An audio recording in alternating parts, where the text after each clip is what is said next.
Bien, 2:34 de la tarde y vamos a dar comienzo a la primera de nuestras entrevistas. Con nosotros está pues el profesor y además abogado Rafael Badel Madrid, es pues autor del libro La reclamación de Venezuela sobre el territorio Esequibo. Él es docente pues de la Universidad Católica Andrés Bello y es integrante de número de la Academia de Ciencias Políticas y Sociales. Es además miembro pues de la firma de abogados Badel Grau. Y lo hemos contactado, bueno, sus coordenadas digitales son en el Instagram, @rbadelm, y en X o Space, en fin, antiguo Twitter, @rbadel igualmente. Muy buenas tardes, gracias por atendernos, profesor. Buenas tardes, Antonio, muchísimas gracias por este contacto. Un saludo en primer lugar para toda tu sintonía de Éxitos 93.1 y para todo tu equipo de producción. Sí, fíjese, gracias. Bueno, lo hemos contactado porque la próxima semana, el lunes, tengo entendido, es la presentación o el desarrollo pues de la audiencia en la Corte Internacional de Justicia sobre el tema del Esequibo y pues, en la reclamación que ha interpuesto Guyana. Y bueno, y usted es autor de un libro que justamente resume todo lo que es la historia en relación a la reclamación por parte de Venezuela sobre el territorio Esequibo.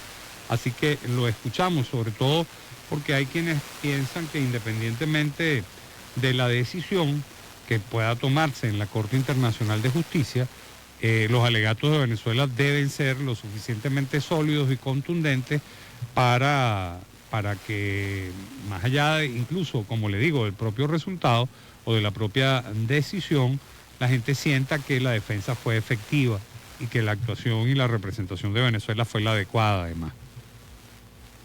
Sí, muy bien, muchísimas gracias por esta oportunidad. Mira, Antonio, este tema, como todos los temas fronterizos, es un tema muy delicado sobre el cual hay que declarar con muchísima responsabilidad y voy a tratar de hacerlo de esa manera. Efectivamente, el próximo lunes 8 de abril vence el plazo que dio la Corte Internacional de Justicia a Venezuela para exponer sus alegatos, para promover sus pruebas, y no se trata de una audiencia propiamente dicho, luego habrán audiencias orales. Este es un acto en el cual Venezuela debe consignar su escrito, que se llama la contramemoria, refutando los argumentos que ya produjo Guyana el 8 de abril del año 2021, el 8 de marzo del año 2021. Es un acto procesal muy importante porque de acuerdo con las normas que regulan a la Corte Internacional de Justicia, esta es la oportunidad para alegar y es la oportunidad para probar.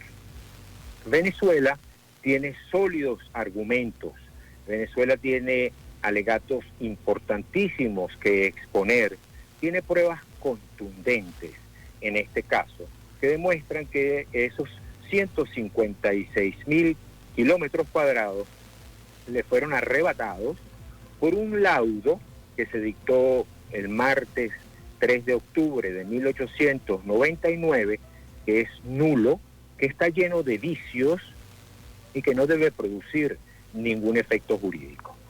De manera que la oportunidad parece la adecuada para exponer allí los alegatos que hemos venido por cientos de años esgrimiendo y estudiando. Como tú dijiste, yo escribí un libro muy voluminoso, que es el producto del estudio que yo he elaborado sobre el tema hace un poco más de 40 años. Yo empecé a dar clases en la Universidad Católica Andrés Bello, precisamente sobre esta materia, sobre derecho internacional público, y el tema siempre me ha interesado. Una vez que vi que Guyana demandó a Venezuela ante la Corte Internacional de Justicia en el año 2018, en marzo del 2018, me animé a poner por escrito los estudios que yo había realizado y que hemos seguido realizando. No solamente yo, hay un grupo grande de venezolanos muy calificados que han estudiado el tema. Hay abundantes libros, bibliografía, que recogen la posición de Venezuela, que comenzó a construirse desde temprano en el siglo XX, que comenzó a construirse desde el mismo día que se dictó el laudo. Desde ese mismo momento, Venezuela empezó a señalar que el laudo había sido nulo, que había sido el producto de un fraude procesal que se fraguó en el tribunal arbitral designado en esa oportunidad. De manera que lo que cabe esperar es que en este momento el equipo de representantes de Venezuela produzca una defensa contundente, una defensa inteligente, una defensa fundamentada en el derecho que está a favor de Venezuela. Luego que se produzca ese escrito, se abrirá una fase, la segunda fase del juicio, es una fase esencialmente de audiencias orales, en donde las partes deben ir a, vistas las pruebas promovidas, a controvertir las pruebas, a formular alegatos y a sustanciar ese expediente. Venezuela tiene en este momento la oportunidad de, en esa instancia, en la Corte Internacional de Justicia, realizar todos sus alegatos.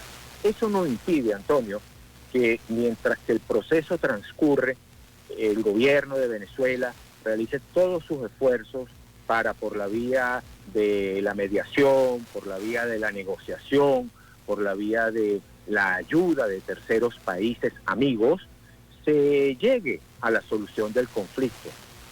Hay solamente dos maneras de solucionar el conflicto y las dos maneras son siempre amistosas, tienen que ser por la vía de la paz o en la jurisdicción de la Corte Internacional de Justicia o a través de la negociación, de la mediación, de la conciliación, de la aproximación entre las partes en el proceso. Pero para ambas es muy importante tener en cuenta todos los fundamentos de hecho y de derecho que están, repito, y voy a insistirlo con mucha vehemencia, están a favor de Venezuela. Hay cantidades de documentos que demuestran la legitimidad que tiene Venezuela en esta reclamación. Probar que el laudo es nulo es nuestro deber. Fíjese, hay una declaración suya, entiendo, de finales del año pasado, que más o menos, palabras más, palabras menos, me indica que esta es la última oportunidad que tiene Venezuela para recuperar el Esequibo. ¿Usted, digamos, sigue pensando lo mismo hoy en día? Sí, yo pienso que esta es la última oportunidad y es la oportunidad de oro que tiene Venezuela para ir ante esa instancia internacional que el mundo entero está viendo lo que pasa allí, porque esas audiencias son públicas, porque todo lo que se dice en ese juicio está publicado en la página web de la Corte Internacional de Justicia. Claro que es la última oportunidad y es la oportunidad que Venezuela ha venido buscando desde hace mucho tiempo. ¿Pero por qué buscando si más bien Venezuela no reconoce esa instancia, digamos? Bueno, Venezuela... Independientemente de que participe, usted que es abogado. Mira, Antonio, este conflicto tiene 200 años. Este conflicto comenzó en 1822, cuando Venezuela tuvo cuenta de las primeras invasiones de nuestro territorio.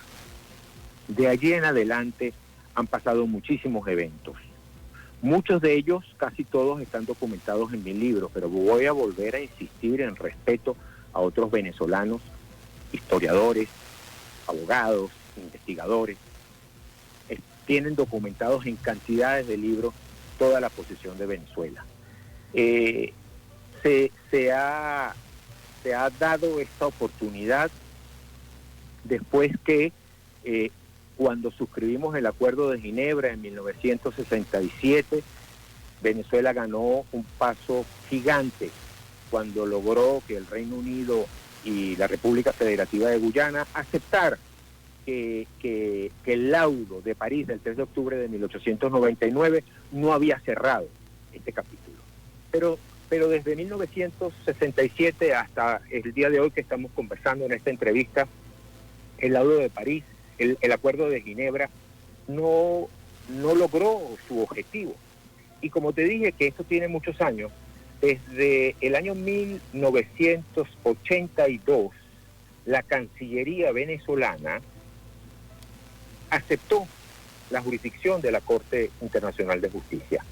El 19 de septiembre de 1982, la Cancillería venezolana se dirigió a Guyana y se dirigió luego en marzo de 1983 a la Organización de Naciones Unidas para aceptar los medios de solución establecidos en la Organización de Naciones Unidas.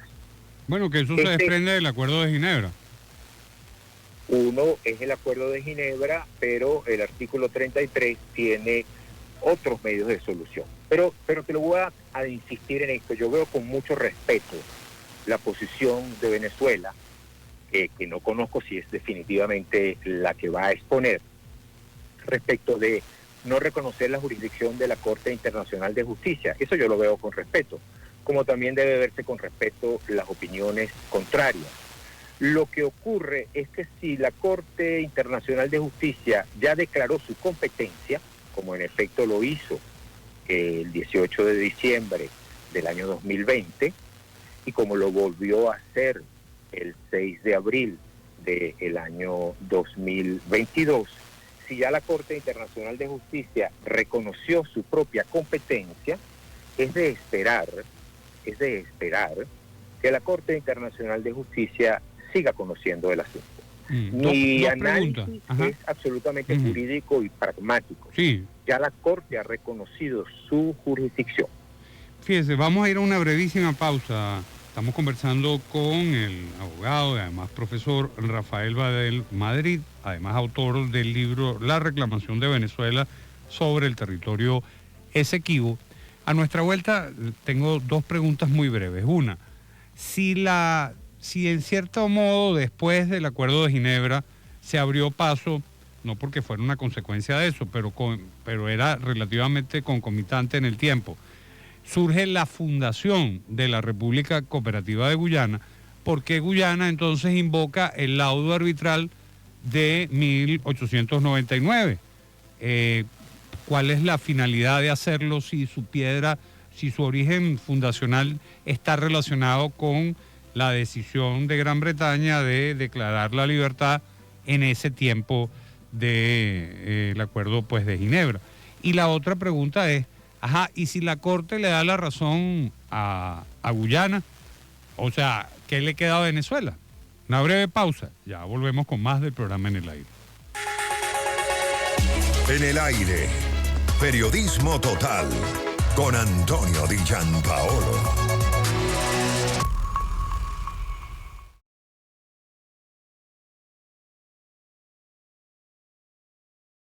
Usted está en el aire con Antonio Di Gianpaolo.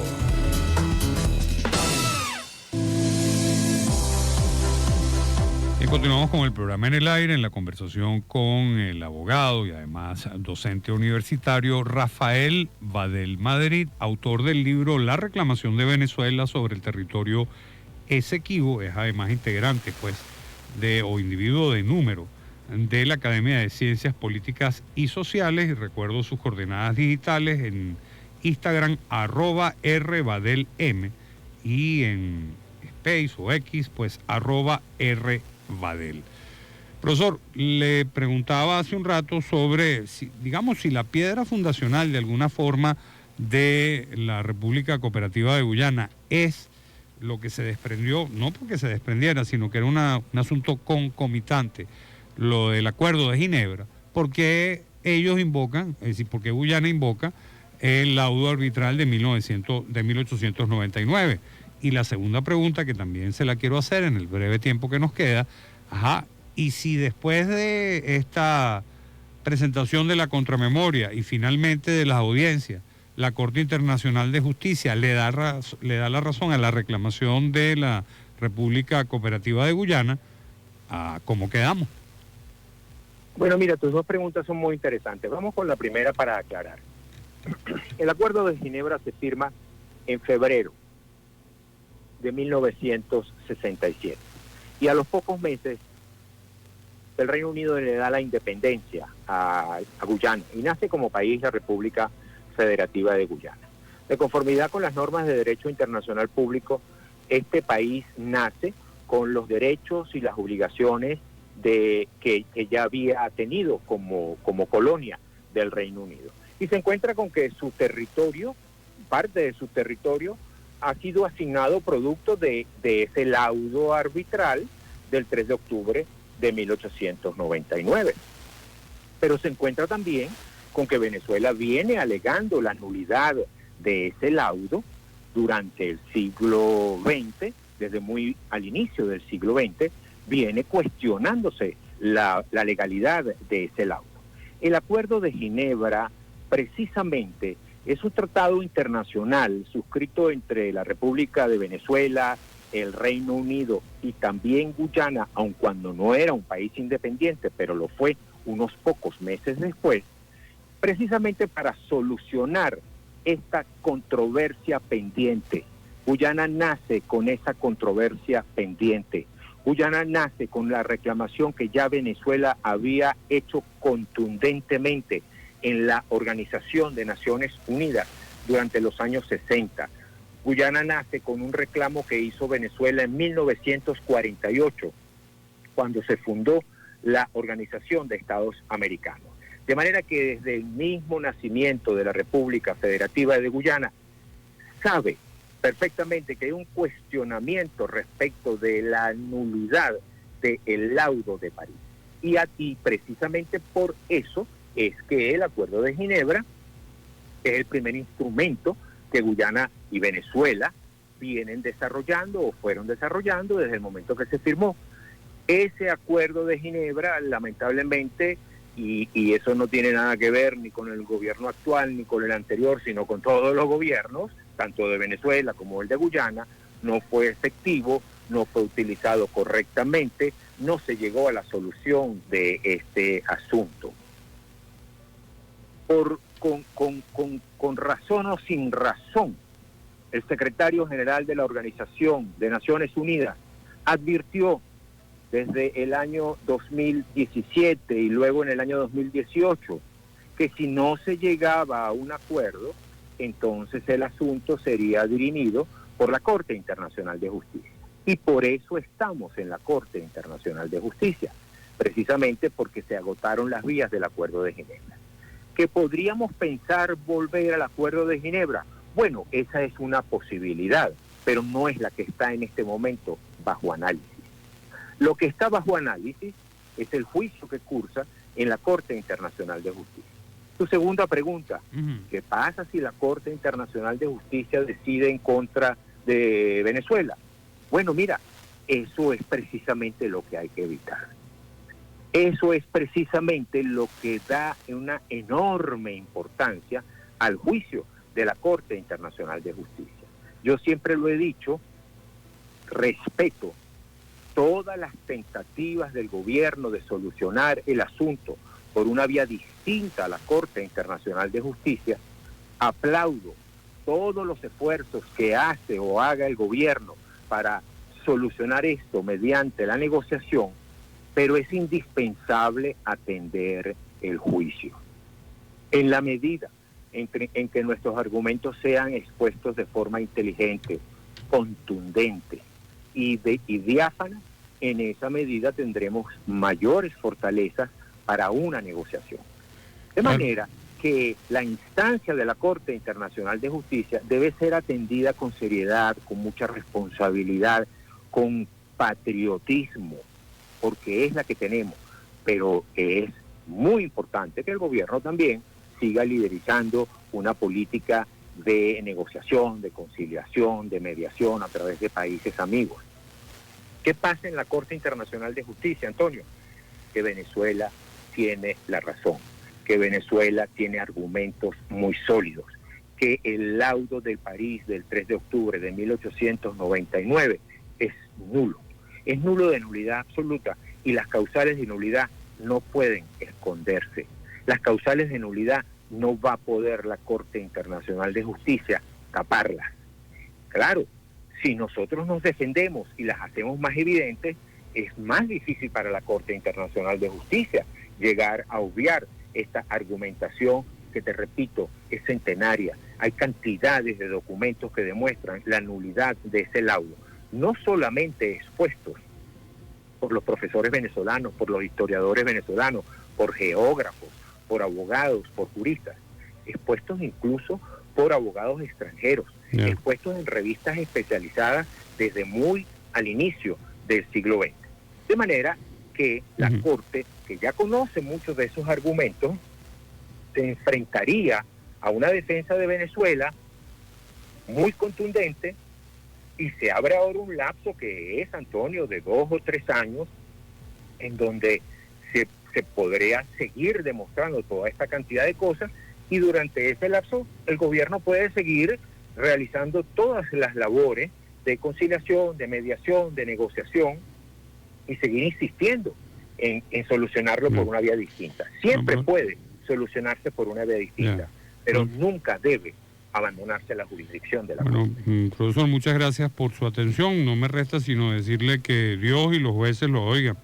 Una brevísima pausa. Gracias por la oportunidad. Una brevísima pausa y ya volvemos con más del programa En el Aire. Gracias, profesor.